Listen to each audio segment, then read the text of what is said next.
5 years, and we were putting on paper a 10,000 seater. I do remember telling the Derito, should that be a little longer than 5 years? Since that's the faith we have. Then I was told I've been trying to follow from far, and I was told within 3 years, what I was asking for longer actually happened, did not require 5 years. You see what God can do?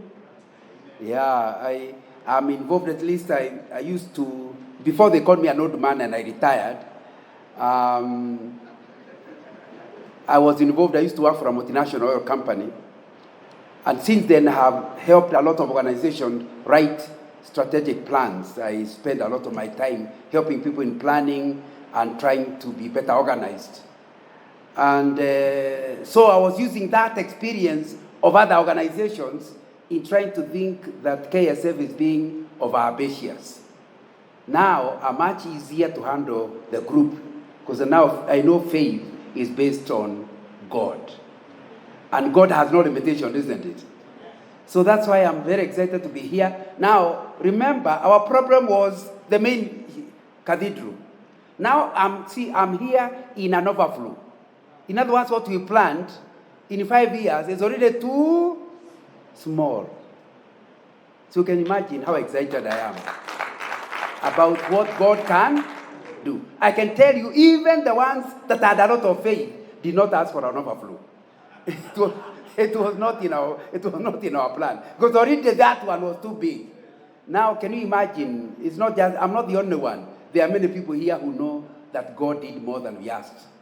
Which is the message of Ephesians chapter 3, verse 21. It says, I'll do not just what you ask, beyond what you ask. And as if you haven't asked enough, even beyond what you can imagine. Hey, and the first time I read that verse, I said, God, do you know my imaginations? How would you give me more than I can imagine? And I'm here to report, having been a part of the dream at the beginning, that the Lord has done more than that. I asked Alfred to help us project what I'm reading so that it's not a secret. You can see what I'm reading. But I'm trying to achieve 3 things today. Number 1, I'm meeting new people that were not in the strategic planning group that time. And I want us to make friends so that we can work together. How many of you were not part of the strategic planning? You may have been in the church, but you're not part of the strategic planning group, the steering group last time. Hands up if you are not part of it. Actually, they are the majority. Where are the others? So they thought because they know they didn't come. It just sounds like you are the majority. So I have to be careful rather than rush through on the assumption that you have had. So we are starting by talking about the strategic planning process. That's what I want to talk about. Then after that, I'll come to data collection. In other words, the first step we are going to take is to review the performance of the strategic plan. And because all of you have been touched by it, we are actually asking everybody who has turned up today to assist us in thanking God. Your review will help us to thank God for what has happened. Because maybe you are very excited about infrastructure, but the plan had many, many aspects. Which other aspect which you have not mentioned should we be mentioning? So I'm hoping that everybody who has come today will assist us in evaluating how we have performed. Before we now start talking about what we hear God saying should be something He intends to give us within the next 5, within the next 10 years. All of us will participate. However, after we have collected the data, we shall select or pick some of you so that we have a smaller group to discuss what we call the steering committee. You are the big strategic planning group, but then you need a smaller steering committee that represents everybody so that we can analyze the information you have given us and see what the dreams are that you have. So, Alfred, are you there? Strategic planning process is a PowerPoint presentation. You're already there. Thank you. And my hope, I'll run through it. My suggestion is all of us should be in a WhatsApp group. Now, WhatsApp has been increased the numbers, isn't it? So all of us can fit in the group. So we all should be in the group. Then once you give me the group, I'll press this presentation, I'll post it in the group so that everybody has. Instead of giving it to somebody who will give to somebody else, it's a lot easier for me to just do it directly, isn't it? Yeah, we could not do that time. There was nothing like that. Now we have that ability. We used to give Monica to try to send it around. Now I can do it directly. So I'll read it. If you see something I'm skipping, you will still have the notes with you.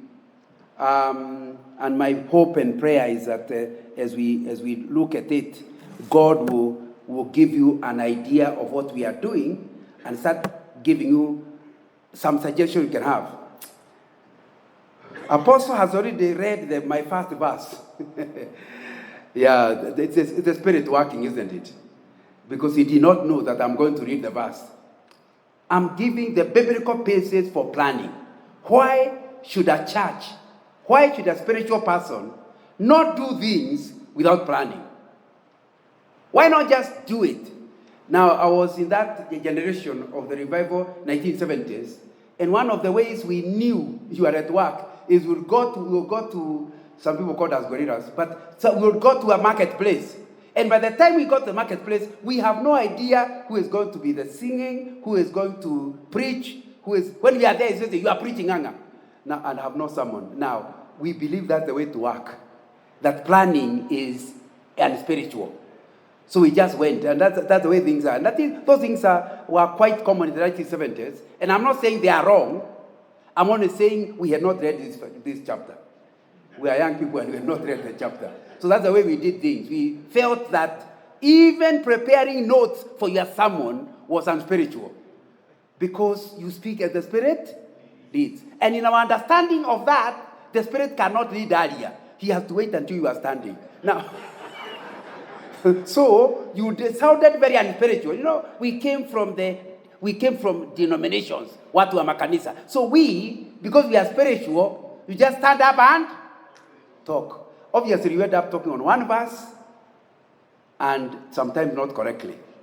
But here, my emphasis today is that although it was okay in the days of ignorance, we are no longer ignorant.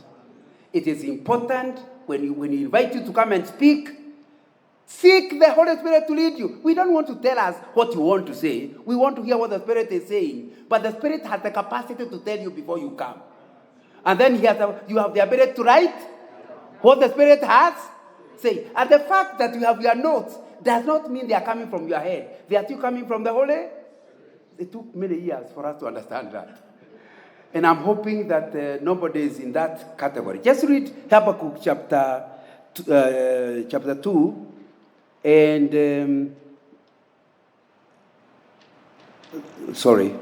I think it's chapter 4. Then the Lord replied, write down the revelation and make it plain on tablets, so that a herald may run with it.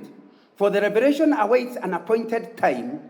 It speaks of the end and will not prove false. Though it linger, wait for it. It will certainly come and will not delay.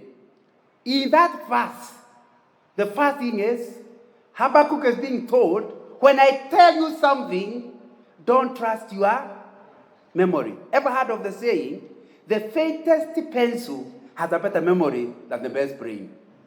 Let me repeat. The faintest pencil, you are struggling to write because it's so faint.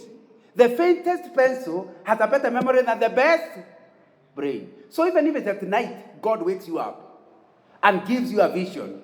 Wake up, don't wake up your wife, but wake up slowly, go to a corner and write it down. Otherwise, tomorrow you might tell us what God said, and part of it is from your brain.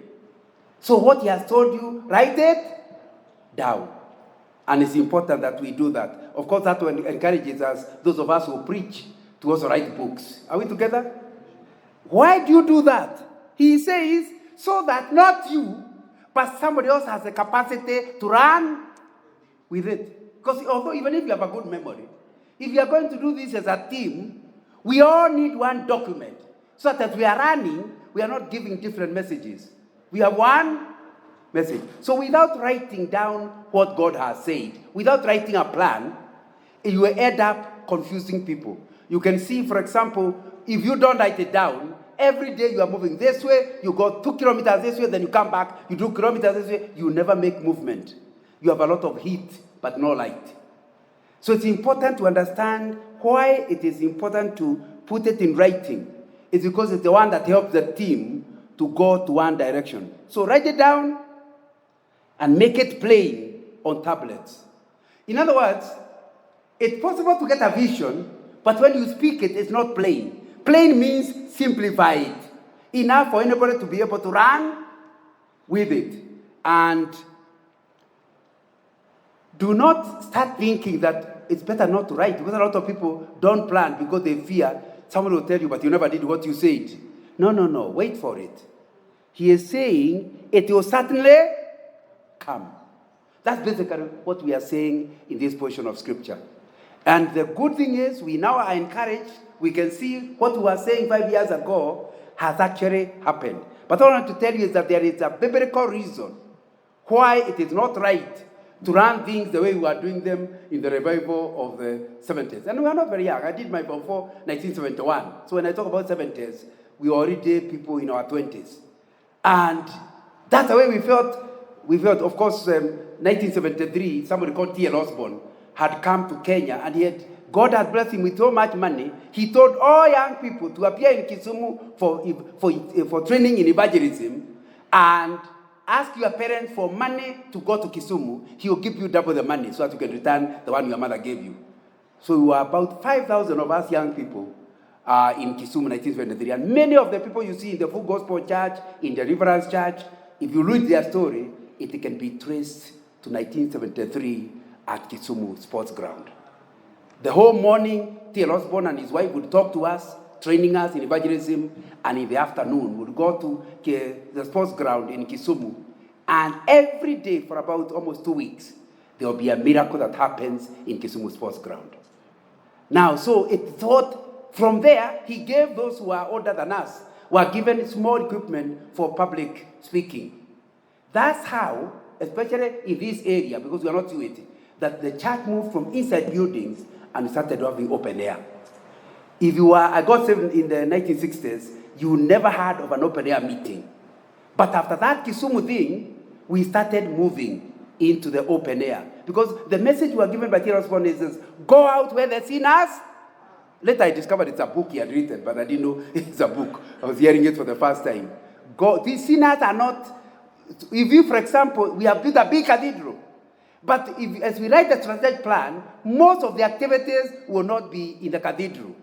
Cathedral is a training ground. Work will be outside the cathedral. Are we together?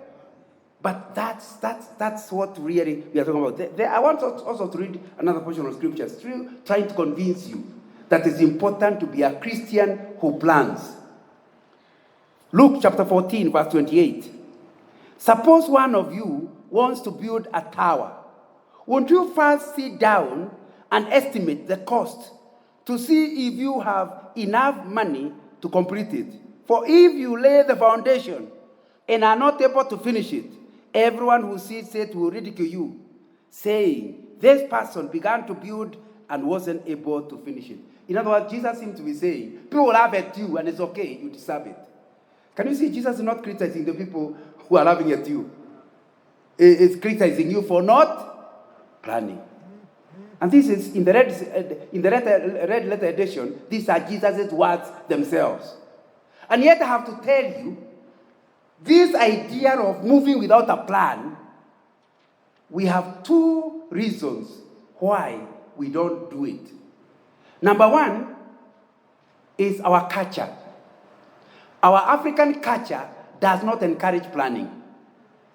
In fact, in our culture, if I can see that pastor is going to fall, and I can see it, the way he is seated, he might fall, I'm not allowed to say he will fall. Because if he actually falls, what will the relatives say? I bewitched him. So in order to avoid being told a witch, I wait until the guy falls. Then I say, I knew it. Now if I knew it, how come I never said it? Because we don't like to, like a human, in other words, we can see clearly something will go wrong. But our culture tells us not to say. I used to think it's a Kenyan problem, but when I was working for the multinational, for about 6-7 years, I worked in the regional office, and I was looking after 10 countries of Africa, from Mauritius, Madagascar, this region, to Djibouti, Sudan, this region. And every one of the 10 countries I was covering, they had the same philosophy of life. That if you say something is going to go bad, it will make it go bad. So the best thing is, don't imagine it. Now, so we are at the level where you want to start a building. If you start thinking you might be unable to finish it, that will stop you finishing it. It's not in the scriptures. Can you see the scriptures are opposing it? The idea of, if God has given you a vision, you can write it down, you can think about the things that you require, and check, has God given you the faith for those resources? And then, if he has not, you go back to him in prayer, isn't it? But if you don't write it down, don't prepare, even your prayer life will be a problem, because you have nothing to pray about. It is in thinking about the plan that causes you to go both into your knees, because you can see, unless God helps me, this thing will not work. I will not be able to finish it. So you can see clearly that African tendency, or not thinking about the future, not being proactive, is something that is not scripturally correct. Let me tell you the other problem we have. We are Africans, so that's our problem. The next thing is, we are Pentecostals. And we believe that if you start thinking something can go wrong, you are lacking faith. So if you tell somebody, the way you are seated, you might fall. Lack of faith, I will not fall. Now, surely I can see clearly that you are going to fall. But if I say you are going to fall, you accuse me of lacking faith. And you know, that thing can eat into churches because they dare not plan. Because by planning, you can't plan without totally thinking about what are the challenges, what are the barriers, what can you go over it. And at that point, saying you are being negative. You are being negative. In fact, I put 3 views of the future that all of us are likely to have. And the 3 views are represented in this meeting today. The first group I call the unchanging view of the future. In other words, they assume things will always continue, world without end, like the Anglican prayer book. World without end. They always be the same. So they do not, they assume, even if I fail, I'll fail again. There's no need of putting in effort. It sounds so negative. People can think that I'm not talking about you. Have you noticed that a man is a drunkard, then the children also become drunkard. But when they were growing up, they hated their father for being drunkard. Surely, shouldn't they have learned something from their father? And many people actually continue the same. Last time, you took your wife out, and she told you she never enjoyed it. Then you have taken her to the same place. Now, surely, isn't that unchanging? If I didn't enjoy it last time, how do you expect me to enjoy it now? But there are people who are like that. They do not ever change, and they continue in the same way. My wife was still talking to a parents' meeting, and they asked the parents, when you are growing up, did your parents beat you? Oh, it's a parents' meeting. They said, our children don't know how we were beaten. My mother was terrible. She would take something from the fire and hit me. There we were really beaten. So our parents were talking at the same time. Just remember how bad they were beaten. Second question. Do you think you benefited from all the bannings? You know, there's discipline and beating. I'm not talking about discipline. I'm talking about beating. Did you benefit? All of them said, oh no. Oh no. That question, do you also beat your children? They went, yes. Now, can you see what I'm talking about? If it never worked on you, how do you think it will work on your children? We have many people, because of lack of planning, because planning forces you to think. You keep repeating the same way. There's a way you have been running church, and it hasn't worked, but we are stuck. You still want to run the church the same way. That is a group that should be dwindling. We need to get less and less of that category, because people who are like that, who never change, never achieve much. Because they can, they say, what the sign of madness?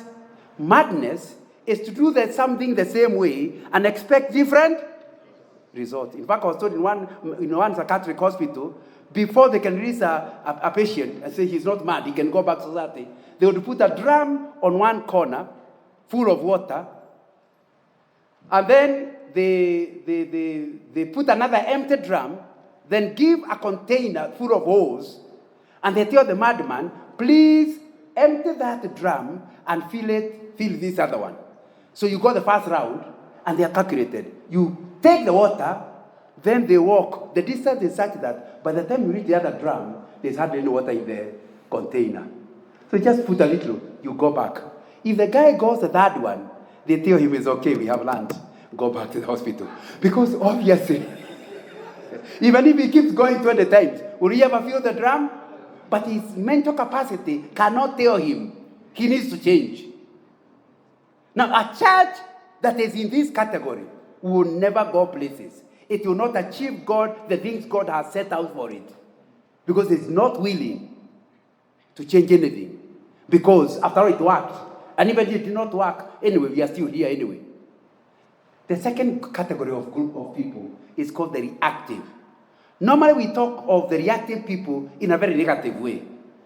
But reactive people, now you can see, are very good people. A reactive person is a person who learns from his mistakes, who learns from experience. It means whatever he goes through and succeeds, he sits down and says, how come I succeeded? What did God use to bless me so that I succeeded? And when he realizes how he succeeded, he repeats what he did to succeed in order to succeed even more. But some people succeed and they don't even know how they succeeded. They don't even want to know how they succeeded. So the next time, they can't remember what they did. So they succeeded first, but because they are not in the first category, they are not learning from experience, they cannot improve on it. But the reactive people are different. They will analyze their past and learn from it. And if it's a failure does not just discourage them. They know there's something God is teaching me through this failure. What is it that happened that could have led me to the failure? What did I do or not do? And they learn some out of it.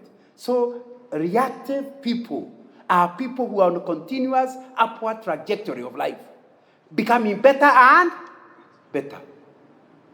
Reactive people. The only trouble is, they say, experience is a wonderful teacher. The only trouble with it is a very costly teacher. Are you getting it?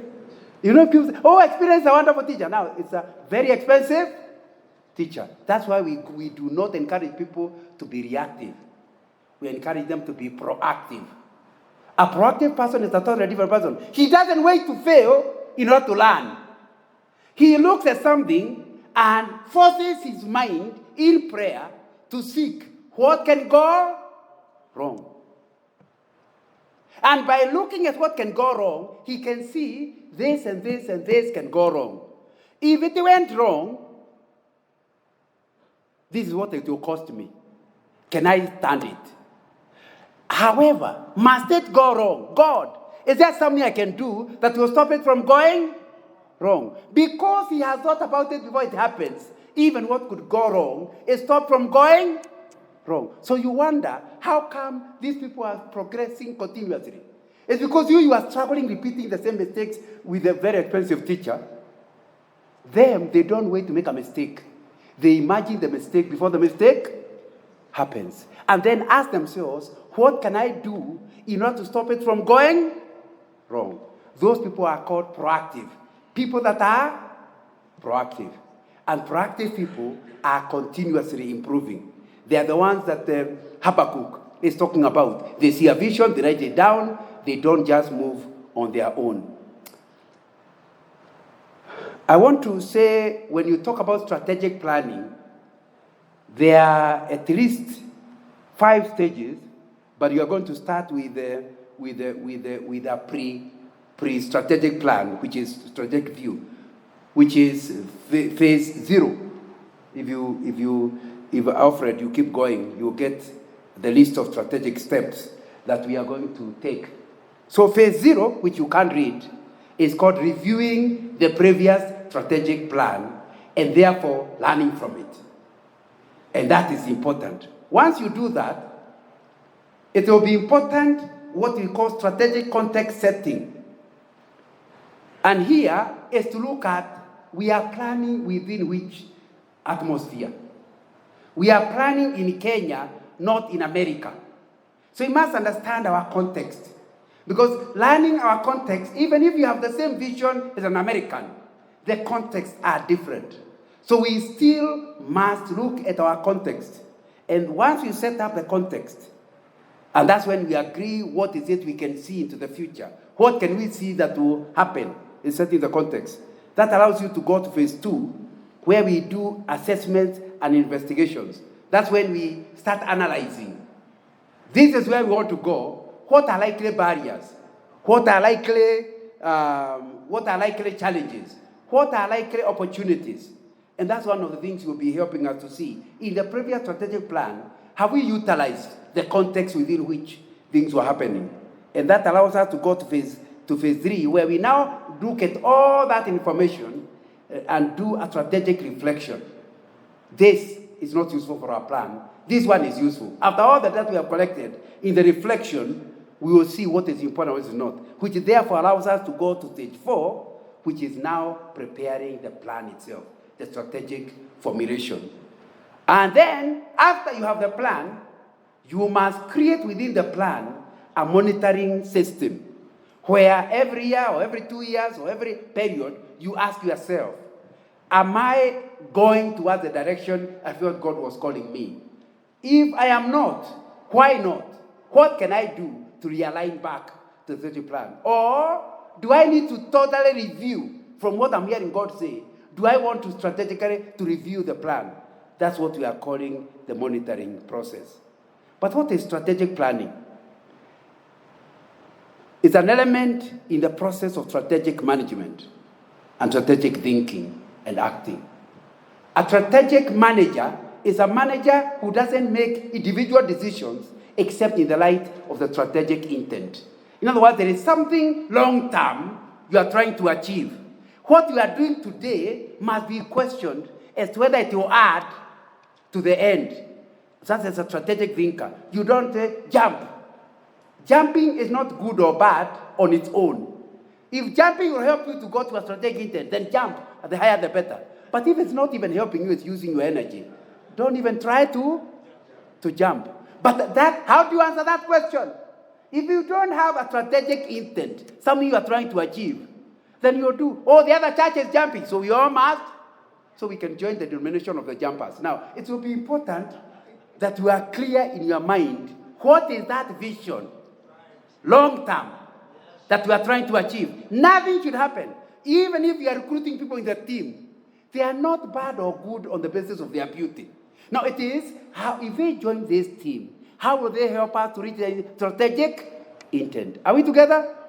Yeah, don't say, how could you bring a sister that ugly? Now, that's not what we are looking at. We are looking at, can this sister be used to help us to go where God is calling us? Are we together? So that with a strategic intent, all decisions are questioned on the basis, are they helping us to go where God wants us to go? And that's really what we are talking about. And I could go on and talk about strategy generally, but you don't have enough time to do it. But you'll get the note. So when you talk about strategic management, we are talking about that set of decisions and actions which leads to the development of an effective strategy or strategies to help achieve corporate organizational objective. So that is what I'm calling the strategic intent that will be important. It is the process of conceiving and securing the future of the organization or enterprise, which you have already seen. There is a vision you have of that future. The process of strategic management must therefore cause strategic thinking and action in order to secure the future of an organization. In summary, the process of strategic management must lead to the formulation and implementation of strategic plans to achieve the objectives. And I could talk about strategic thinking generally, but let me just talk about the objectives, because you can't really reach that strategic intent until you are able to arrive at your objectives. Objectives are those ends or aims an organization seeks to achieve by existence and its operations. So don't be just excited, we want to have a kingdom city. That's a vision, isn't it? There must be objectives, which when you achieve them, they help you to achieve the vision. So the vision must be broken down to objectives. Are we together? And that will be something that is important. Let me ask the question. Having done one, can't we copy-paste? We just tell them where we had written 2017, we write 2022. And do another 5 years. Why must we sit again and repeat the process? It was so involving. I don't want to get involved. So you must answer the question. Why must we do a strategic review? Why another strategic plan? Number one, sometimes we are dissatisfied with the status quo. In other words, you can see where we are, we have achieved. There's nothing, no motivation anymore. Whatever we wanted, we have achieved. So you start finding people relaxing and no longer excited. Because the work of a strategic intent, it causes people to want to move. Everyone wants to join to get the moving bus. See, after I can see the bus stop came here, isn't it? So nobody wants to enter a stationary matatu. The one trying to move is the one you enter. So once there is a strategic intent and people are involved in it, people want to join the moving bus. So that's why if you have gotten to the level in your planning and implementation where things are very stable and you feel like everyone has achieved, you start people dropping off because there's nothing that is exciting them. And number two, we can reach a level where we are pulling in different directions. We need to do a review so that we can establish harmony. Or sometimes we are actually achieving our purpose, but at a very expensive cost. Is there another way of doing the same things that would lower our cost? That's why we can review. Or sometimes we do it to increase efficiency and effectiveness. In other words, we are actually achieving, we are effective, but you're not efficient. Because effective means you achieve what you said to do. Efficient means you do it at optimum cost. In other words, it's a way of doing something. We can both, for example, if we want to go to Nairobi, there are many ways of going. But some are very expensive, isn't it? But at the end, all of us will be in Nairobi. So you need to review to see, are there ways you are doing things that are effective but not efficient? And then innovate for growth in service provision. In other words, there's a way you are meeting the serving needs of the people you are serving, but you can do it better. Or even sometimes address new demand in the area of operation. For example, we are trying to, given our vision, we are trying to meet the needs of the people of this city and beyond.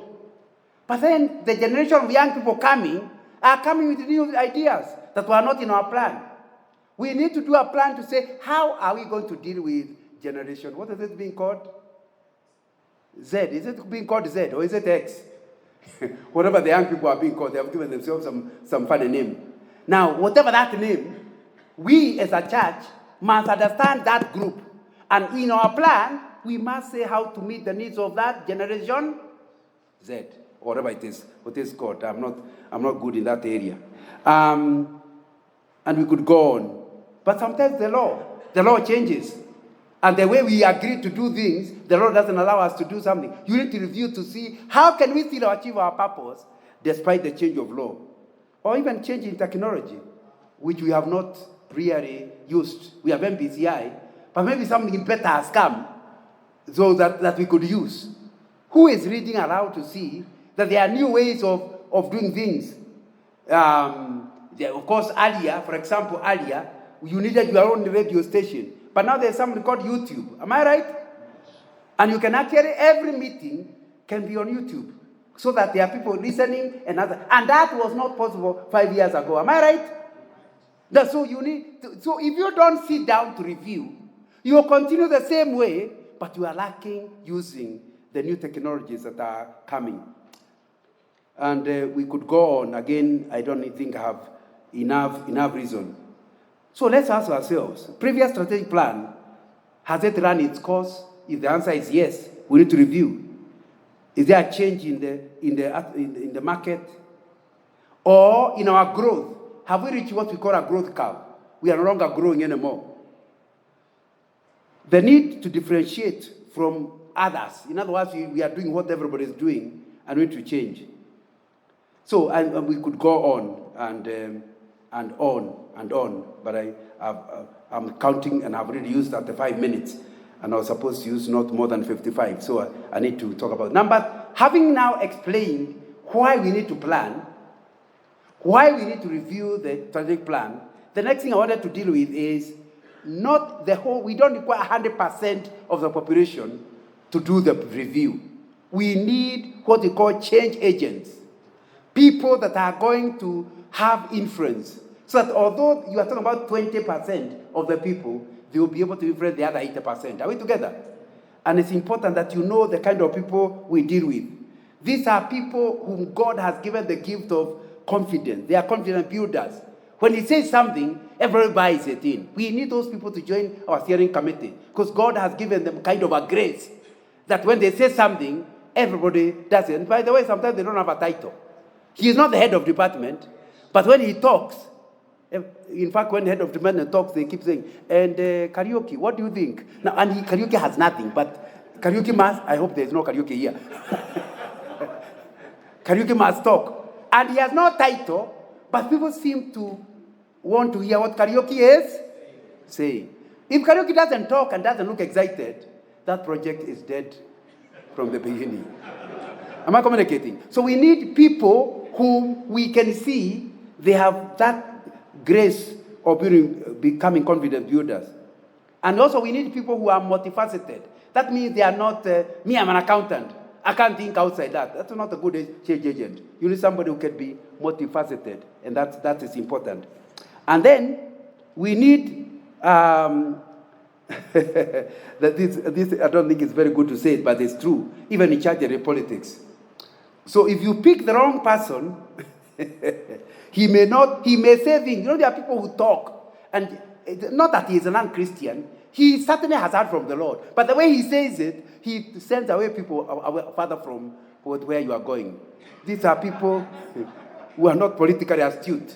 There's a way, and I'm not talking about lying. I'm saying there's a way of saying something that helps people to go with you. Am I right? Am I communicating? Yeah, you know the kind of, I'm giving you a job description of the kind of people we want to be in the strategic steering committee. They are also persistent and determined. You know, there are people, you are going to a new thing. They ask one question, say, I had not thought about that. Let's kill this project. Because they are not persistent and they are not determined. So you need people that don't give up at the first.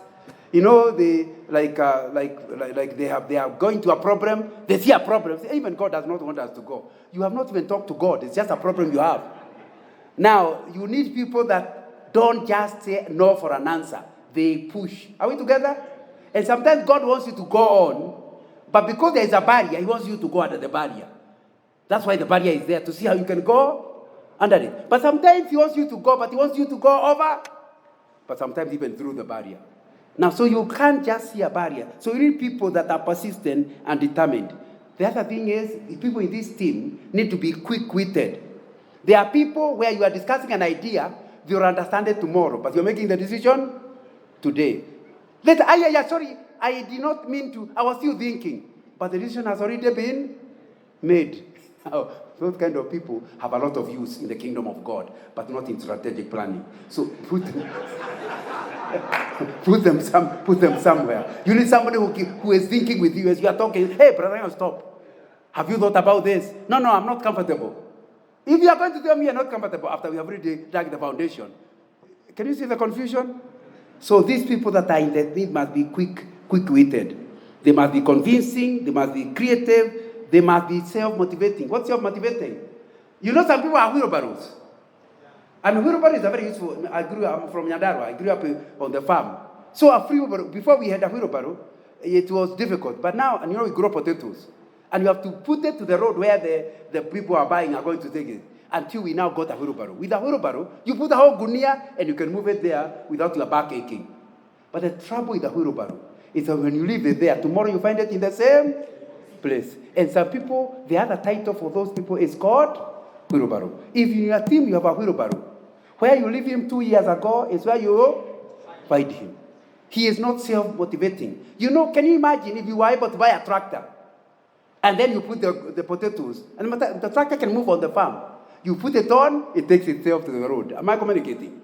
Those are the kind of people we need in the steering committee. People who are self-motivated. They know they don't do things to please anybody. They are part of the puzzle. They don't say this is apostles' vision. They say it's our vision because they are themselves in it. They don't talk about, our head of department. She said, no, we said. Okay, it was the mouth of the head, but it was us talking.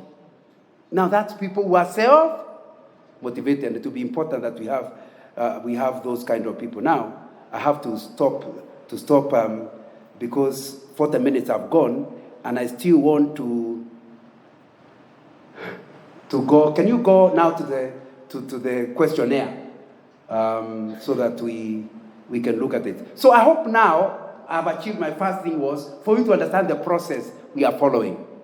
Just before I allow question time, I'll say the first thing will be for us to take a questionnaire, and in this questionnaire, assist us, because that will be important, you assist us to review what has happened so far.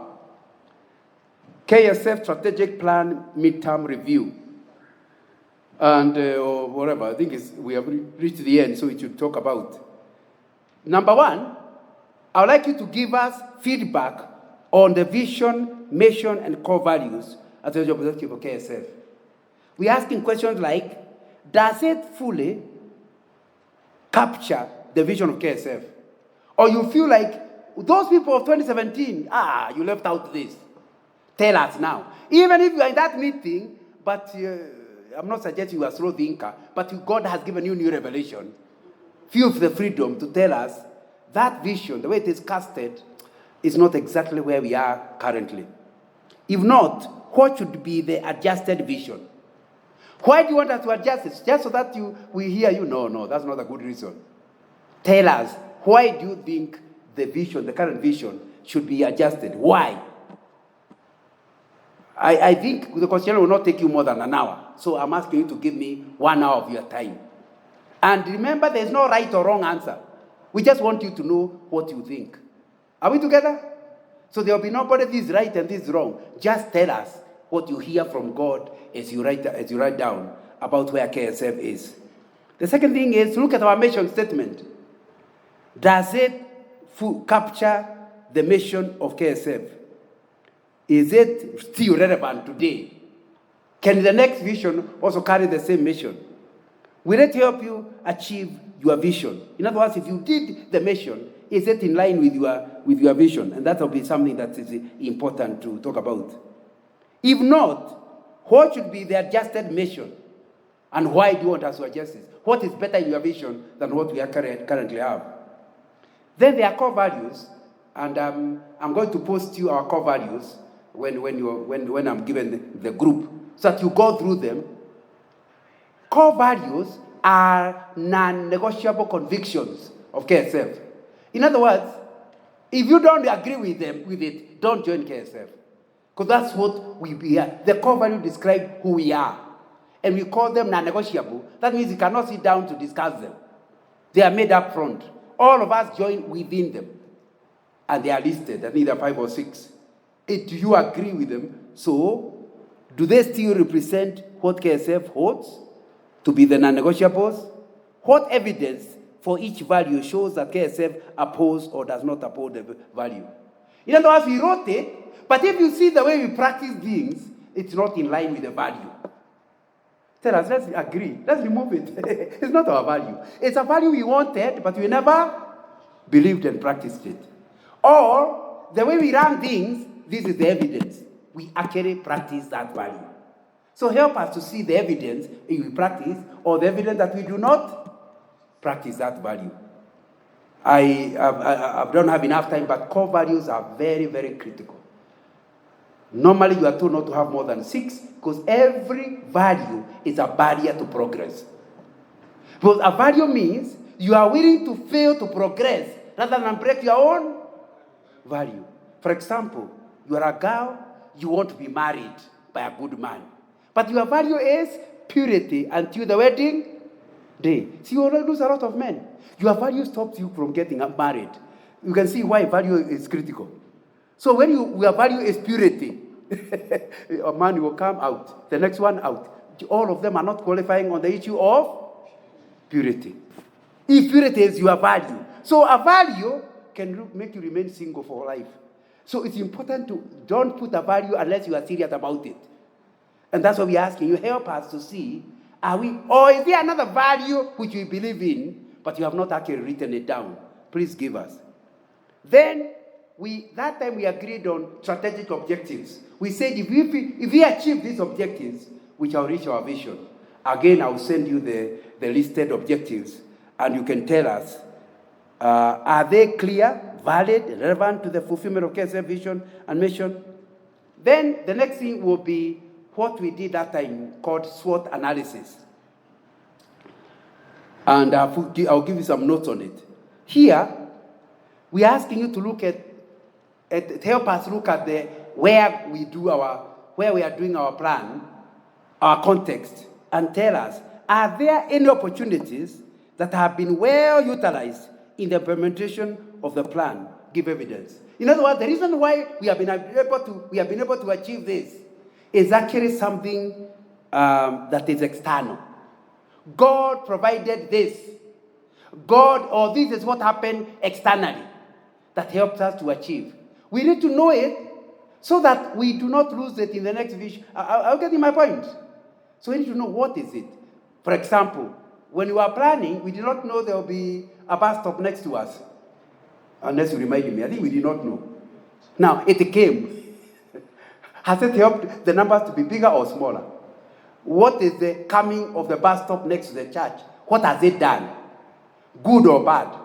List all the bad and list all the good. So that in the next planning, we can make sure we utilize proximity to the bus stop as an external assistance in our reaching our thing. The next question is, are there any opportunities that exist but have not been well utilized? Maybe again the bus stop can be an example. Is there something that's happening? For example, you have a new governor for this city. Am I right? Is there something that because it's a woman leader, certain projects of the church will be better achieved because a woman leader? I'm not suggesting there is. I'm only provoking you in thinking. What are the changes? And the other thing you are saying is, are there external threats, things that are happening around that could actually sabotage our work? What is it you can see the devil is using that could sabotage our work? Let's see about it. We'll pray about it. We'll seek the mind of God to know how we can beat the devil at his game. What are those issues? And we can go on and on. The internal analysis is analyzing KSF itself. We did that time. Please help us. Are there any strengths that have been well used in the implementation of the plan? What is the evidence? There's something about KSF that describes it. And because of it, God uses our internal strength to help us achieve them. What are those strengths that KSF have? And then what are the weaknesses that we need to manage better? And we can go on and on. Then stakeholders. Who are the people who work with us? The government is a stakeholder. A stakeholder is a person who can affect our ministry or can be affected by our ministry. Those are the stakeholders. Who are they? And is there something about them that is helping us or stopping us in reaching? Please share with us. Then the critical assumption. We made an assumption and you can look at it. The final aspect is what we call the Pestel factors. I want to just aid your mind. Think about the political forces, the economic forces, the social, technological, environmental, and legal. That's what we call in Pestel. Each one of them say, this is what has happened in politics. It has affected our ministry in this way. This is what has happened in the ministry. It has assisted, or rather in politics. And then you see economic, all of them. It will help you. And then talk about the last strategic plan. Now we just evaluate it. Do you have access to it? Do you even know what you planned? And Have we implemented or not? And you can go on. What about the monitoring? How has it gone? What about the impact? Do you feel we have actually achieved much in it? And the note on 7 help you to answer the question on strength. To assist you in the issue of strength, we are saying, do you consider your organization team strong? Why? What do you think of the team that leads this church? Are they strong? How? Give us evidence. What do you offer that makes you stand out from the rest of spiritual religious circles?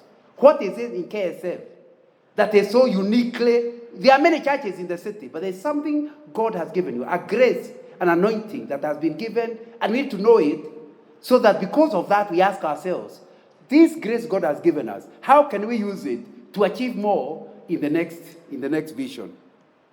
Do you have any specific outreach expertise? What is it? We are looking at your strength, and you can also look at weaknesses. List all the things that can be improved in the KSF. Is there an area we are doing well, but could do better? So then we are not at our best on it. Then do the same for threats and opportunities. That helps you to, and my 50 minutes are gone, but I hope in the process you see what you are going to be doing. My suggestion is we give you about 5 days. Today is what date? Wednesday, isn't it? 5 days brings us to Monday. Am I right? Yes or no? Can we say Monday, you email back to me directly? So I think there must be, I'll write my email in the book. We'll send it and then you email it back. My job with my assistants will be to put the ideas together so that when you call the steering committee, we will not read all forms. We'll just extract. Because many people will say the same thing. So we'll put it together before our next meeting. Now it's time for questions. So that you, at least you don't say, I have the assignment, but I didn't understand what it's all about. Did I communicate? Okay. There's talking and communicating. The two are not the same. I know I talked. Only you can convince me whether I communicated. My aim was give you a justification for planning, why a spiritual church can spend time planning. Number 2, I wanted to talk about you helping us with a review of the past.